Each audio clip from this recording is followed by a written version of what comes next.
یہ اختیار ولی صاحب، یہ آپ نے ان کا پلان آپ نے سن لیا ہے، اور آپ لوگ میرے خیال میں وہ یہ کہہ رہے ہیں کہ آپ دیکھیے گا، آپ لوگ پیٹرول 400 روپے سے اوپر لے جانے لگے ہیں۔ اگر آپ لوگوں نے 400 سے اوپر لے جانے کی کوشش کی تو پاکستان تحریک انصاف آپ کا سڑکوں پہ استقبال کرنے کے لیے تیار بیٹھی ہے۔ بسم اللہ الرحمن الرحیم۔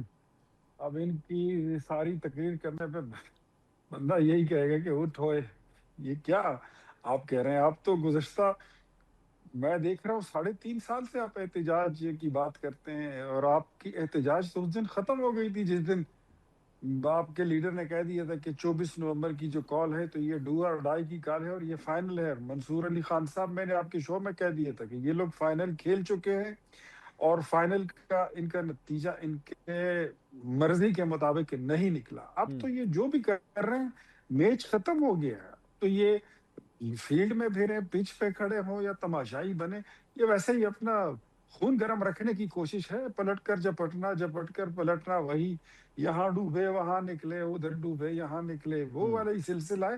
اب یہ خود کو مصروف رکھتے ہیں اور اپنے جو ان کے فالوورز ہیں ان کو انگیج رکھنے کے لیے اس طرح کی باتیں کرتے ہیں۔ باقی مجھے نہیں لگتا کہ اب یہ کبھی جو خلیل صاحب فاختہ اڑایا کرتے تھے، اب فاختہ بھی نہیں ہے اور خلیل صاحب بھی نہیں ہے، اور نہ اس کی وہ اڑان ہے، ایسا کچھ نہیں ہے۔ بیکاز جو تھوڑا بہت الیکشن کے بعد کوئی فیم تھا، یہ سارے دوست جتنے ہیں پی ٹی آئی کے پارلیمنٹیرینز، یہ سارے عوام سے یہ کہہ کر آئے تھے کہ ہمیں ووٹ دے دو اور ہم تو ان کو رہائی دلا کے آئیں گے۔ اب یہ سارے اپنے مراعات لے نہیں، رہے ہیں، لیکن تنخواہیں لے اختیار رہے ہیں، صاحب پیسے لے ایک رہے ہیں، چیز کا فرق یوٹیوب ہے، چلا رہے ہیں۔ ایک چیز کا فرق ہے، آپ بھی جانتے ہیں، آپ بھی پولیٹیشین ہیں، میں نے بھی پولیٹکس پچھلے تقریباً کوئی 15-20 سال سے کور کی ہے۔ جب اگر مہنگائی کا طوفان آتا ہے تب اپوزیشن کی وہ تحریکیں جو سست ہوں، جو نہ چل رہی ہوں، ان کے اندر لوگ آٹومیٹکلی اپنا جو ایک غصہ ہوتا ہے اسے ایڈ کرنا شروع کر دیتے ہیں۔ اگر تو یہ حقیقت ہے کہ آپ پاکستان میں پیٹرول کی قیمت 400 روپے فی لیٹر سے اوپر لے جانے لگے ہیں، سر لوگ تو پھر غصے میں آئیں گے، اور اس کے بعد پاکستان تحریک انصاف کو اپنے احتجاجوں میں سپورٹ مل سکتی ہے۔ دو باتیں ہیں۔ ایک تو یہ کہ جو اس وقت پیٹرول کی پرائس میں ہائیک آ رہی ہے، اس میں اگر بڑھوتی ہوتی ہے تو منصور علی خان صاحب، یہ آپ کو بھی پتا ہے، اور یہ پاکستان کا ایک ٹھیلے والا جو گنیریاں بیچتا ہے اس کو بھی بات سمجھ آتی ہے کہ یہ حکومت نہیں بڑھا رہی ہے۔ جہاں سے پیٹرول پیدا ہوتا ہے، تیل نکلتا ہے، ان ملکوں میں آگ لگی ہوئی ہے۔ دنیا کے ایسے ممالک ہیں کہ جہاں پر تو کہیں پہ پیٹرول مل نہیں رہا، کچھ ایسے ہیں کہ جہاں پر قیمتیں آسمان سے اوپر چلی گئی ہیں۔ ہماری پالیسی نے تو ابھی تک اس کو کنٹرول کر کے رکھا ہوا ہے، جو پیسے کمائے وہ سبسڈی میں ڈالے، اے ڈی پی سے پیسے ترقیاتی فنڈ سے کاٹے 100 ارب روپیہ وہ پیٹرول پہ سبسڈی میں دے دی۔ حکومت اس سے زیادہ کچھ نہیں کر سکتی، جو کر رہی ہے مزید وہ کرنے لگی ہے۔ لیکن ایک بات ذہن میں میرے بھی آ رہی ہے اور آپ کے بھی آ رہے ہیں، عوام کے بھی ذہن میں آئے گی، کیا پاکستان تحریک انصاف نے گزشتہ 2 سال ہوئے ہیں الیکشن کو، 2024 کو، تو کیا انہوں نے پارلیمنٹ میں کوئی مہنگائی کی بات کی ہے؟ کیا انہوں نے کوئی آئینی ترامیم کی بات کی ہے؟ کیا انہوں نے قانون سازی کی بات کی ہے؟ کیا انہوں نے وہاں پر کوئی اس پبلک کے بارے میں کوئی بات کی ہے؟ ان کے پاس صرف اپنے قیدی کی بات کرنے کے علاوہ کوئی سر پلان وہ ہے ہی نہیں نہیں۔ پلان تو ہوگا آپ سر، ان کو نہیں بلائیں، اختیار صاحب، یہ میں ابھی نہیں پوچھ لیتا سر، ہوں نا سر، شاہد صاحب میرے ساتھ موجود ہیں، میں ابھی پوچھ لیتا آپ ان ہوں کو بلا وہ لیں، آپ ان کو بلائیں افغانستان کے مسئلے پر، سر ابھی تو یہ مہنگائی کے نہیں بارے آئیں میں، گے۔ ابھی تو مہنگائی آپ سر فلسطین پہ مہنگائی از بلائیں، یہ ایک منٹ سر، نہیں آئیں گے۔ سر اختیار صاحب ابھی تو مہنگائی کا اصل ایشو ہے نا، جو بے پاکستانی عوام کو جو تکلیف ہو رہی ہے آلریڈی اس 300 سے اوپر کے پیٹرول پہ، جب وہ 400 تک پہنچتا ہے تو ظاہری بات ہے تکلیف ہوئے۔ تو شاہد صاحب آپ کی نظر میں 400 کا پیٹرول نیچے لانے کا کیا پلان ہے؟ آپ اپنا پلان بتائیے۔ منصور بھائی، میں اپنے بھائی کی اصلاح کے لیے، یہ جو آپ قیمتیں بتا رہے ہیں اس وقت، جو 300 روپے یا 250-300 روپے جو پیٹرول کی قیمت ہے، یہ پیٹرول کی ایکچول قیمت نہیں ہے۔ اس میں میرے خیال میں 82 روپے سے زائد پیٹرولیم لیوی ٹیکس ہے، اسی طرح اس میں 10-12 روپے سیل ٹیکس کے ہیں، اسی طرح مختلف مد میں انہوں نے جو پیٹرول کے اوپر یا ڈیزل کے اوپر جو ٹیکسز لگائے ہیں، اس وجہ سے یہ قیمت جو ہے یہ آسمان کو چھو رہی ہے۔ اگر یہ کوئی عوامی حکومت ہوتی، عوام کے ووٹوں سے آئی ہوتی اور جیت کے آئی ہوتی، تو وہ بجائے اس کے کہ یہ بوجھ پاکستانی قوم کے اوپر ڈالتے، وہ پیٹرول لیوی کے جو ٹیکس چلے شاہد صاحب نہیں ہے، کم کرتے، میں شاہد صاحب اور اسی طرح جو سیل ٹیکس ہے۔ شاہد صاحب نہیں ہے، آپ کا جو بھی اعتراض ہے وہ چلیں جائز ہے، آپ سمجھ لیجئے آپ میرے سامنے شاہد خٹک صاحب اس وقت وزیر پیٹرولیم بیٹھے ہوئے ہیں. چلے میں آپ کو ایک عہدہ بھی دے دیتا ہوں. اب مجھے آپ بتائیے کہ اس لیوی کو اڑا دینا چاہیے, سیلز ٹیکس کو اڑا دینا چاہیے, آپ کی کیا رائے ہے؟ آپ اپنا پروگرام بتائیے. اگر دیکھیں اگر آپ نے ریلیف دینا ہوتا ہے, جب کووڈ آیا ہمارے دور حکومت میں پوری دنیا نے ہمارے ماڈل کو فالو کیا. عمران خان صاحب نے جو ویژن دیا, سمارٹ لاک ڈاؤن کا کنسپٹ لے کے آئے, رکشے والے کو, موٹر سائیکل والے کو, جو نیچے طبقہ ہے اس کو ریلیف دیا, اس کو بچایا تاکہ جو نچلا طبقہ ہے وہ بچا رہے. اگر جو ہمارا ایلیٹ طبقہ ہے یا جو ہمارا سرمایہ دار ہے یا جو صاحب حیثیت ہے, اگر وہ ملک کے لیے کوئی بھی قربانی دے تو یہ کوئی بری بات نہیں ہے. لیکن اگر ہم ہوتے تو جو 84 روپے اس وقت ہم لیوی ٹیکس لے رہے اس کو ہم 50% پہ لے کے آتے.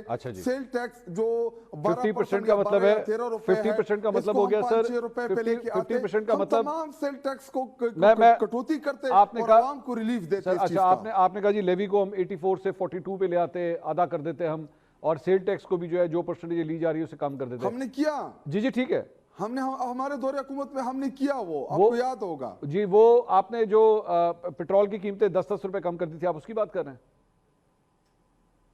نہیں, جو ہم اس کو 40-50 روپے کم کر کے لے کے آئے تھے, کیونکہ جو پیٹرولیم لیوی تھا اس کو ہم نے ڈاؤن کیا. اور اس کے علاوہ کووڈ میں اگر آپ ریٹس اٹھا کے دیکھ لیں تو ہم نے مسلسل, جب ہماری حکومت تھی, اگر انٹرنیشنل پرائسز نہیں بھی کم ہو رہی تھی, ہم نے کم کیا تاکہ ہم اپنے عوام کو ریلیف دے سکیں. تو سر یہ جب آپ یہ سب کچھ کریں گے, جب لیوی وغیرہ سیل ٹیکس وغیرہ کم کریں گے اور آئی ایم ایف آپ کو کہے گا کہ جناب ہم آپ کو اگلی قسط نہیں دیں گے, تو پھر اس کے بعد کیا ہوگا؟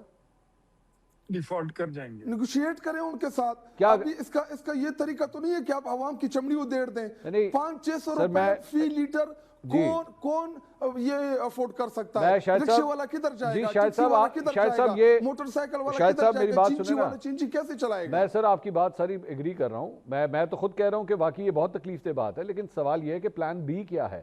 آپ کے نیگوشیٹ کریں. اچھا نیگوشیٹ کرنے بیٹھ گئے ٹیبل کے اوپر, آئی ایم ایف کہتا نہیں جی ہم نہیں مانتے, اب آگے کیا کریں؟ وہ کیوں نہیں مانیں گے؟ آپ ان کو کہیں گے کہ اگر میرے 25 کروڑ عوام رول رہی ہے, اگر میں آپ کی 50 کنڈیشن مان رہا ہوں تو 1-2 کنڈیشن آپ میری مان لیں. آئی ایم ایف تو ہوتا ہی اس لیے کہ آپ ان کے ساتھ چیزیں نیگوشیٹ کریں. کیا ہم نے ہمارے دور حکومت میں نہیں نیگوشیٹ کیا تھا؟ جب لیڈرشپ ہو, جب ول ہو, جب سمجھ ہو, جب آپ بات کر سکتے ہوں تو یہ چیزیں نیگوشیٹ ہو سکتی ہیں ان کے ساتھ. اگر میں آپ 80 روپے عوام سے, سر آپ نے جب بجلی, گیس, پیٹرول کی قیمتیں خان صاحب نے جانے سے پہلے جب کم کی تھی نا, تو آئی ایم ایف کا جو معاہدہ تھا وہ ختم ہو گیا تھا, انہوں نے روک دیا تھا سب کچھ, کیونکہ آپ لوگوں نے بغیر ان کو آن بورڈ لیا, آپ نے وہ ساری پرائسز کم کی تھی.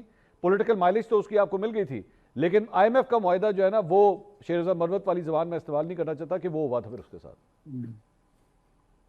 نہیں, بالکل ایسا نہیں ہوا تھا. ہم نے قطر کے ساتھ RLNG, LPG یہ ساری چیزیں نیگوشیٹ کیے تھے. IPPs کے ہم نے جو انہوں نے پاکستان کے لیے وہ بم رکھے تھے بنیادوں میں, ہم نے وہ نیگوشیٹ کیے تھے. پوری دنیا کے ساتھ ہم نے جدھر انہوں نے غلط معاہدے کیے تھے جس سے پاکستان کو, عام شہری کو نقصان تھا, ہمارے دور حکومت میں ہم نے وہ ایک چیز نیگوشیٹ کرنے کی کوشش کی جس میں کافی حد تک ہمیں کامیابیاں بھی ملی. شاہد صاحب آپ KP کی گورنمنٹ میں کر لینا, شاہد صاحب آپ KP کی گورنمنٹ میں, آپ وہ تو آپ کے پاس ہے, آپ وہاں پہ سبسڈی دے دیں لوگوں کو, پیٹرول کے حوالے سے, ڈیزل کے حوالے سے, وہاں سبسڈی اپنے صوبے کے نہیں اب دے دیں. 2,000 روپے ہمارے فائنانس منسٹر نے موٹر سائیکل جو رجسٹرڈ موٹر سائیکل ہے خیبر پختونخوا میں, ان کے لیے اعلان کیا کہ جو اپنے بچوں کو موٹر سائیکل کے اوپر سکول لے کے جاتے ہیں 2,000 روپے صوبائی حکومت ان کو دے گی. لیکن منصور بھائی دیکھیں, ایک خیبر پختونخوا نہیں ہے, یہ پورے پاکستان کا مسئلہ ہے, 25 کروڑ عوام کا مسئلہ ہے. یہ فیڈرل گورنمنٹ ہمارے اپنے صوبے کے وسائل کے پیسے نہیں دے رہے ہیں. ہمارے آلریڈی اتنے کرائسس ہیں, وہاں پہ ایک جنگ چل رہی ہے, ایک پرائی جنگ میں ہمیں دھکیلا گیا ہے, وہاں پہ امن و امان کی بڑی سیریس ایشو ہے. ہمارے جو ضرورت کے پیسے ہیں یہ فیڈرل گورنمنٹ وہ ہمیں نہیں دے رہی. تو ہم نے کوشش کی کہ ہم ان موٹر سائیکل والوں کو پروٹیکٹ کریں جو 3-4 بچوں کو, اپنی بیوی کو اسکول چھوڑ کے آتے ہیں, تاکہ کم از کم ان کو ریلیف مل سکے. اختیار صاحب یہ آپ نے ان کا پلان سنا ہے سر, وہ کہہ رہے ہیں کہ آپ نیگوشیٹ کریں آئی ایم ایف کے ساتھ, یہ لیوی آپ کم کریں, اس کے بغیر کام نہیں چلے گا, اس کے بغیر جو ہے وہ لوگ سڑکوں پہ نکل آئیں گے. سب سے پہلے میں آپ کو بتاؤں کہ اٹس اے گڈ نیوز کے پرائم منسٹر نے اپنی ٹیم کو آئی ایم ایف کے ساتھ چیزوں کو نیگوشیٹ کرنے کے لیے کہہ دیا ہے, اور یہ آج ہوا ہے. اچھا جی. اور دوسری بات میں آپ کو یہ بتا دوں کہ جو یہ باتیں کر رہے ہیں نا یہ پیر زمین پہ رکھے نہیں رہے, یہ مریخ کی باتیں کر رہے ہیں. آپ نے آئی ایم ایف کے ساتھ کوئی چیز نیگوشیٹ آپ کر ہی نہیں سکتے تھے. آپ تو آئی ایم ایف کو تالے لگانے والے لوگ تھے. آپ نے تو آپ ان شرائط پر اور ان وعدوں اور دعووں پر حکومت میں آئے تھے کہ آپ نے آئی ایم ایف سے 1 روپیہ نہیں لینا ورنہ خودکشی کر لیں گے. ایسا نہیں ہوا. پھر جب جاتے ہوئے آپ نے معاہدے توڑے اور آپ نے پیٹرول کی پرائس کم کی تھی, آپ نے معاہدہ توڑا اور اس کے بدلے میں پاکستان ڈیفالٹ پہ پہنچ گیا تھا. تو وہ کام تو آپ کر سکتے ہیں, نہیں کیونکہ نہیں اختیار صاحب انہوں نے کیا کیا گیسٹ تھا ہاؤس میں اختیار صاحب, وہ تو میں ان کا دور حکومت چلا گیا نا سر, ان کا دور حکومت چلا گیا. آج آپ حکمران ہیں, آپ کیا یہ نیگوشیٹ کر سکتے ہیں؟ آپ اس قیمت کو کم کر سکتے ہیں یا نہیں؟ بیکاز اگر نہیں کریں گے دیکھیں تو لوگوں کا منصور علی جو خان, غصہ ہے وہ آپ لوگوں کے وہاں پہ دفاتر تک پہنچے گا احتجاج کی صورت میں. منصور بھائی میرے خیال میں پبلک اس چیز کو سمجھ رہی ہے اور وہ سمجھ چکے ہیں کہ اس وقت جو پیٹرولیم پرائس میں اضافہ ہو رہا ہے وہ حکومت نہیں کری ہے. That is not in the hand of government. جہاں یہ ہماری اپنی تو پیداوار ہے ہی نہیں. جو پہلے چیزوں میں فرق آتا تھا اس میں حکومت کا اختیار ہوتا تھا, لیکن اب تو جہاں پر تیل پروڈیوس ہوتا ہے, جہاں سے آتا ہے, وہاں پر تو قیامت لگی ہوئی ہے. ٹھیک, وہاں پر تو میزائل پٹ رہے ہیں, آگ لگی ہوئی ہے, جنگ ہے. دنیا کی تیسری جنگ عظیم اس کو کہا جا رہا ہے. تو اس کو اس پوزیشن یا اس سینیریو میں یا اس دور کے ساتھ اس کی کمپیریزن کرنا, یا یہ کہ یہ پولیٹیکل گورنمنٹ جو ہے مہنگا کر رہی ہے, یہ میرے خیال میں یہ غلط بات ہے. یہ اس کی کوئی وجود ہی نہیں بنتا, اس کا تک ہی نہیں بنتی اس بات وہ تو کی. سر یہاں تک کہہ ہاں رہے ہیں نا کہ حکومت کے لیے آپ تو کو احساس ہی نہیں ہے کیونکہ آپ عوام کے ووٹوں سے نہیں آئے, اکارڈنگ ٹو شاہد خٹک صاحب, کیونکہ آپ سر عوام یہ کے تو ووٹوں سے خیر نہیں آئے, اس لیے آپ کو احساس ہی یہ نہیں ہے عوام کے درد کا کہ عوام کو کتنی تکلیف ہو رہی ہے. منظور صاحب, عوام کے ووٹوں سے تو 2018 میں یہ لوگ نہیں آئے تھے. تو دنیا کو معلوم ہے کہ ان کی پولیٹیکل برتھ اگر ہوئی ہے وہ یہ 2018 نہیں میں کہہ ہوئی رہے تھی. کہ ہم آئے ہیں, یہ یہ حکومت ہماری انہوں نے لے اگزامپل لیے, دے رہے ہیں. اور 2018 میں یہ ہماری حکومت لے کے آگے 3.25 سال یہ حکومت کرے. ان کو لگتا ہے کہ ساری حکومتیں ایسی ہیں. آج دیکھ لیں, کل عطا اللہ تارڑ کے خلاف جو ان کی انتخابی عذرداری تھی وہ فارغ ہو گئی ہے. جو نواز شریف کے خلاف انہوں نے کیس کیا تھا انتخابی عذرداری, وہ فارغ ہو چکی ہے. تو میں تو آپ کی تو ایک کیس, آپ کا اپوزیشن لیڈر جو تھا وہ اسٹے پر بیٹھا ہوا تھا, جو عمر ایوب خان تھا, وہ سیٹ آپ جیت نہیں سکے. آپ کے پاس کون سا مینڈیٹ ہے جو آپ سمجھتے ہیں, what do you think کہ آپ کوئی ایسی ملک میں رہتے ہو جہاں پر آپ کے علاوہ کوئی دوسری پارٹی نہیں ہے, آپ کے علاوہ کوئی دوسرا لیڈر نہیں ہے, آپ کے ووٹر کے علاوہ کوئی دوسرا ووٹر نہیں ہے. یہ کوئی فینٹیسی ورلڈ میں رہنے والے لوگ ہیں, اس طرح نہیں ہے. آپ کے تمام بیانیے جو ہیں وہ جھوٹے ثابت ہو رہے ہیں. عطا تارڑ کا کیس بھی کل ثابت ہو گیا. ظہیر کھوکر کا جو پی ٹی آئی کا بندہ تھا, اس کا کیس اڑا کے رکھ دیا ٹریبیونل نے. تو آپ کے پاس آپ کا جو فارم 47 کا, یا جو کہتے ہیں آپ کے یہ ان کے پاس مینڈیٹ جھوٹا, یہ تو سارا وہ شیر افضل والی بات یہ ہے کہ ٹھیک ہے.